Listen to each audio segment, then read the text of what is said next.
tradition, religion, ou une véritable relation avec Christ. Lettre ouverte. Juste ce rappel pour souligner et ne pas oublier que ce courrier a été rédigé pour mes sœurs et familles afin de témoigner de la différence entre la religion et la tradition, face à la foi et une simple relation avec Dieu. Bonjour les sœurettes et amis. Bien le bonjour à tous pour ce troisième volet où je vous rappelle l'importance de ne pas négliger les notes de bas de page. Une personne m'a fait le retour en me signalant combien il lui a fallu de patience pour faire la gymnastique vers les notes pour une meilleure compréhension.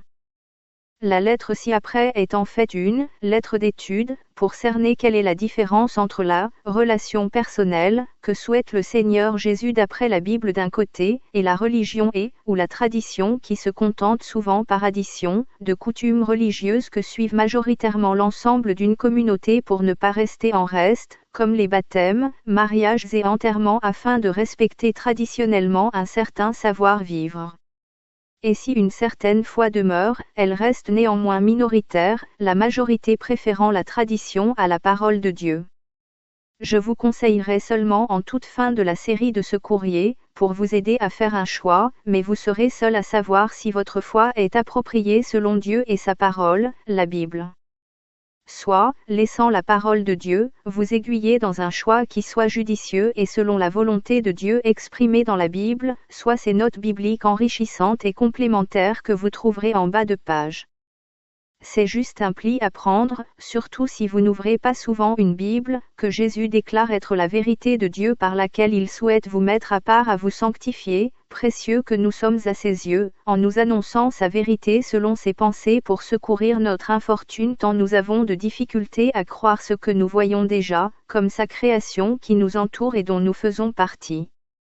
Création qu'il continue à entretenir depuis le 8e jour de celle-ci par une météo plus ou moins clémente, soit une météo d'une extrême intensité, jusqu'à un vent, d'un murmure doux et léger. Et tout ceci pour nous faire lever les yeux vers le ciel dans la direction du lieu de sa demeure où Dieu veut orienter notre cœur et nos pensées. Et dans la mesure où vous excellez dans la connaissance biblique, soyez néanmoins curieux pour y jeter un œil d'approbation même si vous auriez choisi une autre référence pour ne pas être redondant. Dieu fait pourtant tout le temps cela. Il répète très souvent des sujets importants. Et le plus important d'entre eux, ce n'est pas notre péché ou notre désobéissance qui sont pourtant une entrave à notre relation avec lui. Car nous savons déjà, moi en premier comme le dirait l'apôtre Paul, que pécheur je suis et pécheur je resterai jusqu'à ce que Dieu m'enlève de ce monde. Soit par ma mort qui sera une conséquence passagère pour un lieu de repos, le paradis. Conséquence résultant de mon péché, en attendant la résurrection de notre corps de chair qui viendra comme suit pour tous ceux qui auront eu la sagesse de se tourner véritablement vers lui pour avoir cette relation toute particulière qu'il souhaite depuis longtemps, renouer avec nous par le biais de son Fils Jésus-Christ. Donc soit par cette première résurrection mentionnée ci-dessus ou soit, si Dieu me prête vie jusque-là, jusqu'à l'enlèvement de l'Église, l'épouse de Jésus-Christ, où Dieu transformera ce corps pour le rendre incorruptible. Sujet dont nous parlons dans ce long courrier. Mais si je suis heureux de partager avec vous ce salut ou cette relation, c'est parce que Dieu me fait grâce aujourd'hui de mes imperfections dans la mesure où je recherche sa volonté et son règne pour ma vie en le glorifiant le mieux possible, me tournant de tout mon cœur et de ma pensée, avec la force que Dieu m'accordera pour l'accomplir. Je vous parlais à l'instant du sujet le plus important qui démarre dès le livre de la Genèse. Si la création est le deuxième sujet de la Bible dont Dieu vous tiendra responsable comme pour être inexcusable, si vous vous avisiez à négliger ce fait indiscutable, pour par exemple l'ignorer ou le mépriser avec « Monsieur Hasard ». Votre salut serait alors remis en question tant votre foi serait partagée entre ce que vous voyez comme la création, et l'univers du Dieu invisible à votre œil dans lequel il vous invite à prendre part dans la réalité de son essence, celle de l'Esprit éternel dont il a fait de nous pour le moment qu'une image à sa ressemblance. Il ne faut pas, bien sûr, chercher chez Dieu 2 bras et 2 jambes, cependant plutôt ce qui a déteint de Dieu sur nous comme son éternelle ressemblance par exemple à aimer ou créer. Si la création de Dieu est le deuxième sujet de la Bible, au commencement, Dieu créa, Dieu est bien sûr le premier sujet, pour 3637 références, auxquelles s'additionne le facteur, temps, de sa présence éternelle dès le second chapitre de la Genèse. Sujet qui occupe grandement la pensée de Dieu dont nous devons prêter une attention toute particulière, tant nous sommes à sa ressemblance éternelle. 5877 références avec le mot éternel, 82 fois éternel et 35 fois éternité, soit 5994 références pour l'ensemble de ces mots dans la Bible dont 5936 fois rien que dans l'Ancien Testament pour seulement 58 références dans le Nouveau. Le ciel et la terre, avec et tout ce qu'elle contient sera le troisième sujet, pour arriver au quatrième, l'homme, qui traversera la Bible tant le contraste de sa désobéissance est flagrante. Mais le sujet premier qui sera jumelé à la nature de l'homme, sera l'éternité, héritage de la source même de notre Dieu créateur l'éternel Dieu dont nous sommes, l'image. Je vous invite donc à prendre connaissance de la vie éternelle que Dieu nous a donnée, pour dès la Genèse, nous dévoiler son terme, à la moindre de nos désobéissances. Si bien que dans l'Écriture, Dieu en change le sens quand le péché, la désobéissance entache notre relation avec lui. C'est notamment Romains 6.23 qui en donne la clé comme étant un salaire, qui transforme notre vie éternelle en mort. Et si notre situation ne change pas avant notre mort physique résultat second de notre péché, le premier étant d'être chassé du jardin d'Éden, notre état de mort spirituelle, traversera ainsi notre vie sans réconciliation avec Dieu, nous passerons alors, de mort spirituelle à mort physique qui sera alors la confirmation de notre souhait devant Dieu. État de mort, devant Dieu qui subsistera malgré notre résurrection pour un jugement qui le scellera à jamais pour l'éternité, soit notre vie que nous aurons voulu sans lui.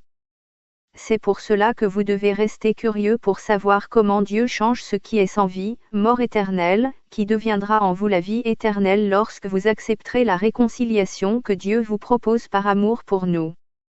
J'espère que vous n'avez pas lu trop vite la page 7 de la première partie du premier courrier, qui est comme une fleur qui s'ouvre et s'offre à vous. Elle vous invite à y inscrire le plus tôt possible 4 fois votre nom dans le plus beau verset de la Bible qu'est Jean 3.16. Car Dieu a tant aimé le monde qu'il a donné son Fils unique, afin que quiconque croit en lui ne périsse point, mais qu'il ait la vie éternelle. Jean 3.16.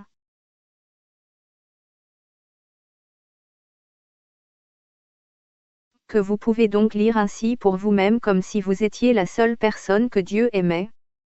Car Dieu m'a tant aimé qu'il a donné son Fils unique, afin que si je crois en lui, je ne périsse point, mais que j'ai la vie éternelle. Comme une fleur ouverte pour vous. Mesurez, tant vous êtes aimés. Soyez donc un fidèle lecteur de ce que Dieu vous offre, car la foi vient de ce qu'on entend, de ce que l'on comprend, comme le serait ma voix au travers de ces lignes, et ce qu'on entend vient de la parole de Dieu, la Bible, dont je vous ai expressément invité à ne pas quitter des yeux les bas de page lorsque les petits renvois vous y invitent. Que Dieu vous bénisse dans votre lecture, ouvrez-lui votre cœur, cherchez sa face. Vous ressortirez de sa présence avec un cœur léger et réjoui, si toutefois vous lui avouez votre désobéissance pour examiner avec son aide, celle que le Seigneur vous offrira, la vie éternelle qu'il veut vivre avec vous. Dieu voulant pour tous les hommes, femmes et enfants qui le souhaitent une paix éternelle. Reconnaissez votre désobéissance et acceptez son don précieux, votre Sauveur Jésus-Christ, lui faisant allégeance afin qu'il soit dès à présent votre Seigneur tous les jours de votre vie, et ce, même les lundis, mardis, etc., et pas seulement le dimanche entre 10h et midi. Vous l'aimerez? Et vous aimerez alors parler de lui pour votre plus grande joie. Vous serez alors une nouvelle créature pour Dieu et devant lui. Votre relation sera alors rétablie. Que Dieu vous bénisse. Ne vous inquiétez de rien, mais en toute chose faites connaître vos besoins à Dieu par des prières et des supplications, avec des actions de grâce. Et la paix de Dieu, qui surpasse toute intelligence, gardera vos cœurs et vos pensées en Jésus-Christ. Philippiens 4.6 et 7.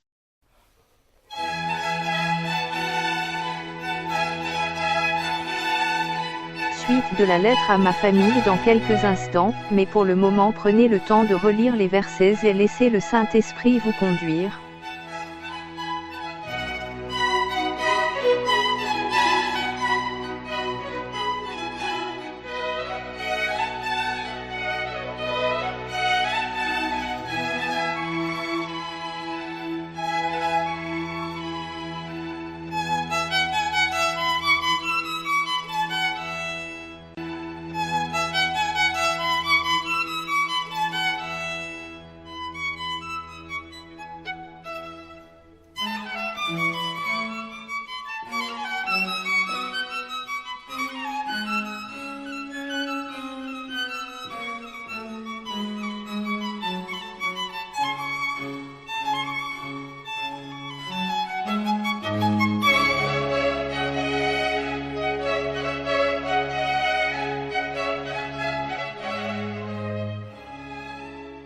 Ne vous inquiétez de rien, mais en toute chose faites connaître vos besoins à Dieu par des prières et des supplications, avec des actions de grâce. Cette est la paix de Dieu, qui surpasse toute intelligence, gardera vos cœurs et vos pensées en Jésus-Christ. Philippiens 4, 6. Que le Seigneur vous bénisse, et que le nom de l'Éternel soit béni, loué, glorifié.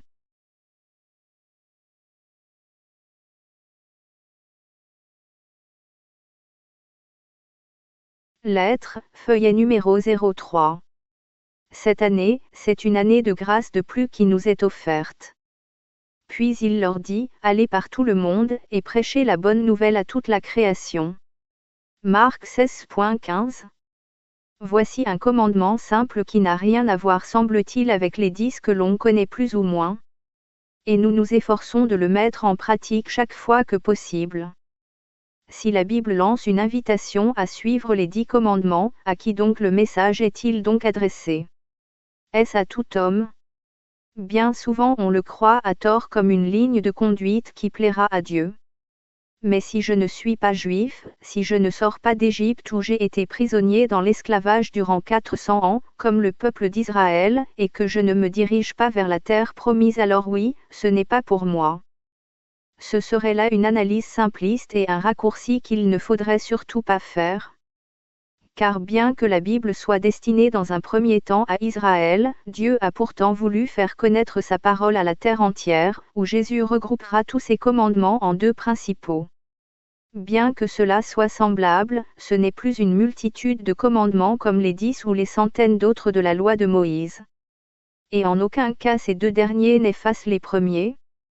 Mais Dieu nous demande de faire preuve de sagesse en faisant la différence entre ce qui serait agréable de faire pour lui, tout en prêtant notre attention sur ce que lui a fait pour nous, avec le soin de notre part de ne pas croire que ce que nous faisons pour lui peut remplacer partiellement ou entièrement ce que lui a fait pour nous. Il n'y a bien sûr rien de mauvais à suivre pareillement tout ce qui suit, même si Jésus regroupe ce qui suit dans seulement 2 commandements. Premier, Deutéronome 5.7. Tu n'auras point d'autre Dieu devant ma face. Tu ne te feras point d'image taillée, de représentation quelconque des choses qui sont en haut dans les cieux, qui sont en bas sur la terre, et qui sont dans les eaux plus bas que la terre. Deuxième, Deutéronome 5.9. Tu ne te prosterneras point devant elles, et tu ne les serviras point, car moi, l'Éternel, ton Dieu, je suis un Dieu jaloux, qui punit l'iniquité des pères sur les enfants jusqu'à la 3e et à la 4e génération de ceux qui me haïssent, et qui fait miséricorde jusqu'en 1000 générations à ceux qui m'aiment et qui gardent mes commandements. Troisième, Deutéronome 5.11. Tu ne prendras point le nom de l'Éternel, ton Dieu, en vain, car l'Éternel ne laissera point impuni celui qui prendra son nom en vain. Quatrième, Deutéronome 5.12. Observe le jour du repos, pour le sanctifier, comme l'Éternel, ton Dieu, te l'a ordonné. Tu travailleras 6 jours, et tu feras tout ton ouvrage. Mais le 7e jour, le samedi, est le jour du repos de l'Éternel, ton Dieu, tu ne feras aucun ouvrage, ni toi, ni ton fils, ni ta fille, ni ton serviteur, ni ta servante, ni ton bœuf, ni ton âne, ni aucune de tes bêtes, ni l'étranger qui est dans tes portes, afin que ton serviteur et ta servante se reposent comme toi. Tu te souviendras que tu as été esclave au pays d'Égypte, et que l'Éternel, ton Dieu, t'en a fait sortir à main forte et à bras étendus, c'est pourquoi l'Éternel, ton Dieu, t'a ordonné d'observer le jour du repos. 5e, Deutéronome 5.16. Honore ton père et ta mère, comme l'Éternel, ton Dieu, te l'a ordonné, afin que tes jours se prolongent et que tu sois heureux dans le pays que l'Éternel, ton Dieu, te donne. 6e, Deutéronome 5.17. Tu ne tueras point. 7e, Deutéronome 5.18. Tu ne commettras point d'adultère. 8e, Deutéronome 5.19. Tu ne déroberas point. 9e, Deutéronome 5.20. Tu ne porteras point de faux témoignages contre ton prochain. 10e, Deutéronome 5.21. Tu ne convoiteras point la femme de ton prochain, tu ne désireras point la maison de ton prochain, ni son champ, ni son serviteur, ni sa servante, ni son bœuf, ni son âne, ni aucune chose qui appartienne à ton prochain.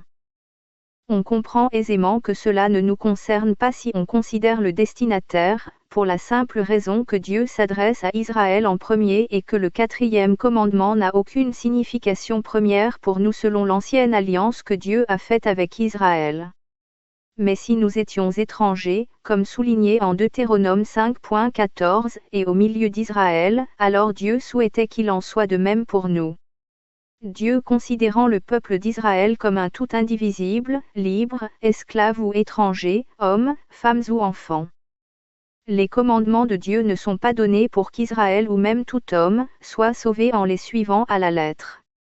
C'est important de le savoir, et l'ignorer c'est nous condamner nous-mêmes en croyant que cette attitude nous sauverait de notre culpabilité devant Dieu, en rendant un culte à Dieu par notre soumission à ses commandements.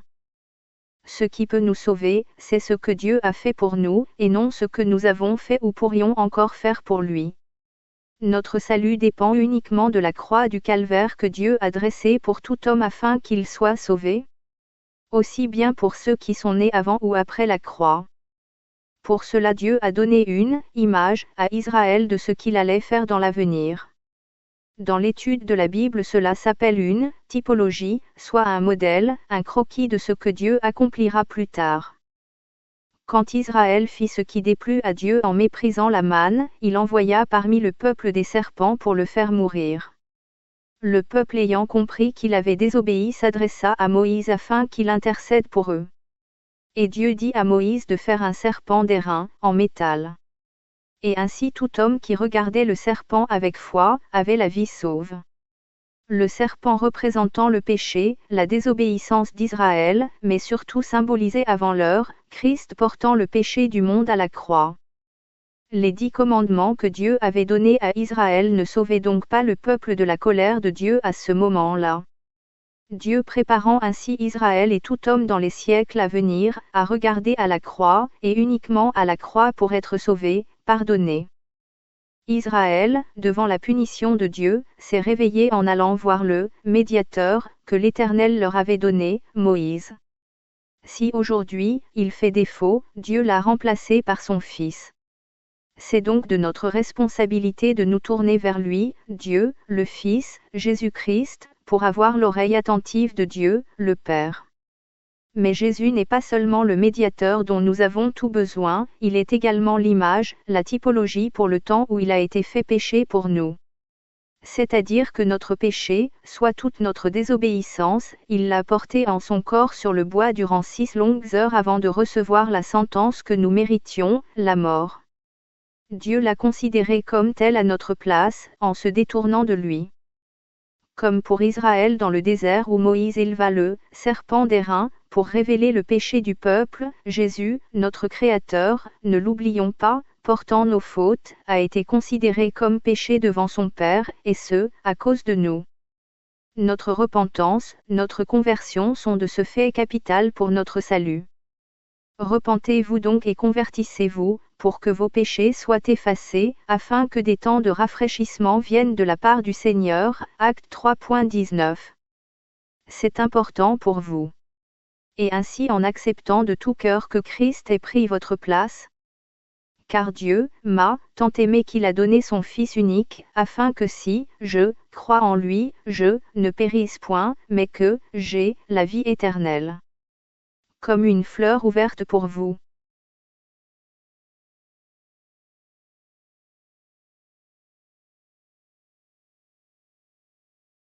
Mesurez, tant vous êtes aimés.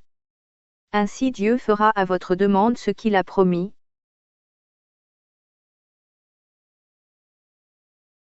Soit. Voici l'agneau de Dieu. Jésus-Christ. Qui ôte le péché du monde. Soit le vôtre si vous le voulez. Il est important de ne pas pratiquer une religion. Je ne suis pas à genoux devant vous. Je n'ai pas un cierge à la main, ni un chapelet dans l'autre et je ne tourne pas en procession pour que l'on partage un moment ensemble. Vous pouvez donc parler à Dieu simplement sans extravagance inutile que l'homme a inventée pour se donner une contenance, mais qui est somme toute qu'illusoire.